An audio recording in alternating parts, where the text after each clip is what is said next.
Ang gantimpala sa mga masunurin. Ika-26 na kabanata. Huwag kayong gagawa ng mga Diyos-Diyosan katulad ng mga inukit na imahen, mga alaalang bato, o batong may larawan para sambahin, dahil ako ang Panginoon na inyong Diyos. Sundin ninyo ang ipinapagawa ko sa inyo sa araw ng pamamahinga, at igalang ninyo ang lugar na pinagsasambahan ninyo sa akin. Ako ang Panginoon. Kung susundin ninyo ang aking mga tuntunin at mga utos, pauulanin ko sa inyong lugar sa tamang panahon, para umani ng sagana ang lupain ninyo at mamunga ng marami ang mga punong kahoy. Kaya gigiik kayo ng mga butil hanggang sa panahon ng pamimitas ng ubas. At ang pamimitas naman ng ubas ay magpapatuloy hanggang sa panahon ng paghahasik. Kaya magiging sagana kayo sa inyong pagkain at mamumuhay kayong payapa sa inyong lupain. Bibigyan ko ng kapayapaan ang inyong lupain, kaya makakatulog kayo ng walang kinatatakutan.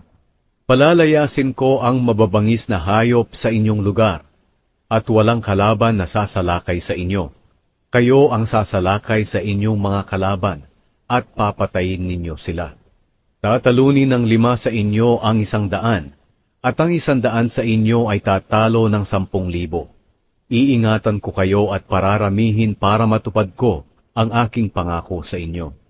At dahil sa kasaganaan ng inyong ani, ang inyong kakainin ay mula pa sa dati ninyong inani, na hindi pa nauubos sa lalagyan, hanggang sa dumating ang bagong ani na papalit dito. Maninirahan akong kasama ninyo, at hindi ko kayo pababayaan. Ako'y magiging kasama ninyo, at patuloy akong magiging Diyos ninyo, at patuloy kayong magiging mga mamamayan ko. Ako ang Panginoon na inyong Diyos na naglabas sa inyo sa Ehipto, para huwag na kayong maging mga alipin ng mga taga-Ehipto. Pinalaya ko na kayo, kaya wala na kayong dapat ikahiya. Ang parusa sa mga sumusuway. Pero kung hindi kayo makikinig sa akin, at hindi ninyo susundin ang aking mga utos at tuntunin, nilalabag ninyo ang kasunduan ko sa inyo. Kaya ganito ang gagawin ko sa inyo. Bigla kayong masisindak sa takot, dahil padadalhan ko kayo ng mga sakit na hindi gumagaling, at lagnat na magpapadilim ng inyong paningin, at magpapahina ng inyong katawan. Magtatanim kayo pero hindi rin ninyo pakikinabangan, dahil sasalakayin kayo ng inyong mga kalaban, at kukunin nila at kakainin ang inyong mga ani. Pababayaan ko kayong matalo ng inyong mga kalaban, at kayo'y sasakupin nitong mga napupuot sa inyo. At dahil sa takot sa kanila, tatakas kayo kahit na walang humahabol sa inyo. At kung hindi pa rin kayo makikinig sa akin, parurusahan ko kayo ng 7 beses. Aalisin ko ang katigasan ng inyong ulo sa pamamagitan ng hindi pagpapadala ng ulan sa inyo. Kaya matitigang ang inyong mga lupain. Mawawala ng kabuluhan ang inyong pagtatrabaho, dahil wala kayong aanihin sa inyong mga lupain, at hindi rin mamumunga ang inyong mga punong kahoy. At kung patuloy pa rin kayong hindi makikinig sa akin, dadagdagan ko pa ng 7 beses ang tindi ng parusa sa inyo. Padadalhan ko kayo ng mababangis na hayop, at papatayin nila ang inyong mga anak at mga alagang hayop. At dahil dito, kakaunti na lang ang matitira sa inyo, at iilan-ilan na lang ang makikitang lumalakad sa daan ninyo. Kung hindi pa rin kayo makikinig at patuloy pa rin nasusuway sa akin, ako na ang makakalaban ninyo, at parurusahan ko kayo ng 7 beses. Ipapasalakay ko kayo sa inyong mga kalaban, para parusahan kayo, dahil sa inyong pagsuway sa kasunduan natin. Kahit na magtago kayo sa loob ng inyong lungsod, padadalhan ko pa rin kayo ng salot. At dahil dito mapipilitan kayong sumuko sa inyong mga kalaban. Kukulangin kayo ng pagkain, kaya iisang kalan ang paglulutuan ng tinapay ng 10 babae, at iyon ay paghahati-hatian pa ninyo. Makakakain nga kayo, pero hindi kayo mabubusog.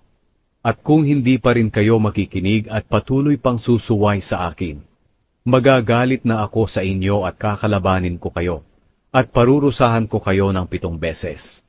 Gugutumin ko kayo, at mapipilitan kayong kumain ng sarili ninyong anak.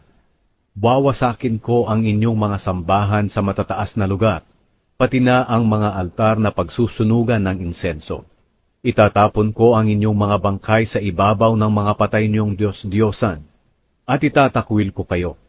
Wawasakin ko ang inyong mga lungsod at mga sambahan, at hindi ko na nanaisin ang mabangong samyo ng inyong mga handog. Wawasakin ko ang inyong lupain, at magtataka ang inyong mga kalaban na sasakop nito.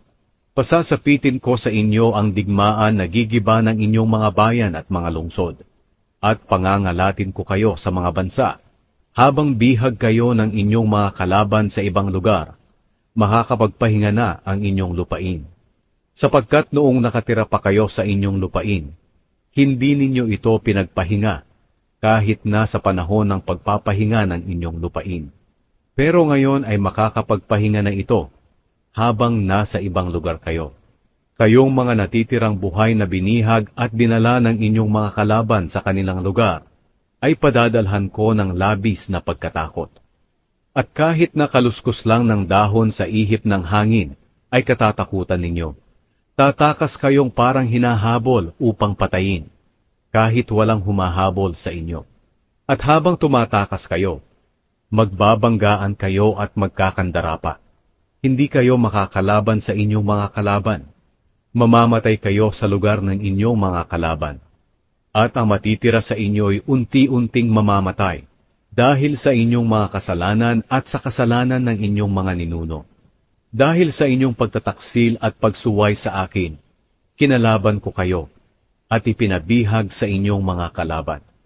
Pero kung ipapahayag ninyo ang inyong mga kasalanan at ang kasalanan ng inyong mga ninuno, at titigilan na ang inyong pagmamatigas, at tatanggapin ang mga parusa para sa inyong mga kasalanan, tutuparin ko ang kasunduan ko sa inyong mga ninuno, na sina Abraham, Isaac, at Jacob, at ibabalik ko kayo sa inyong lupain.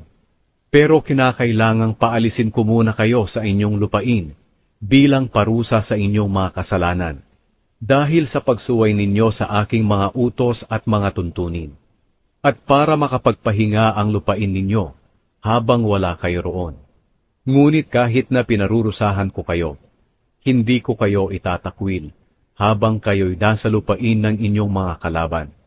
Hindi ko kayo lilipulin na walang matitira sa inyo, sapagkat hindi ko maaaring sirain ang kasunduan ko sa inyo, dahil ako ang Panginoon na inyong Diyos.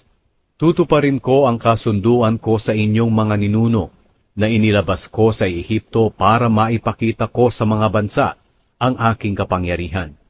Ginawa ko ito sa inyong mga ninuno para maging Diyos nila ako. Ako ang Panginoon. Ito ang mga utos at mga tuntuning ibinigay ng Panginoon sa mga Israelita roon sa bundok ng Sinai sa pamamagitan ni Moises.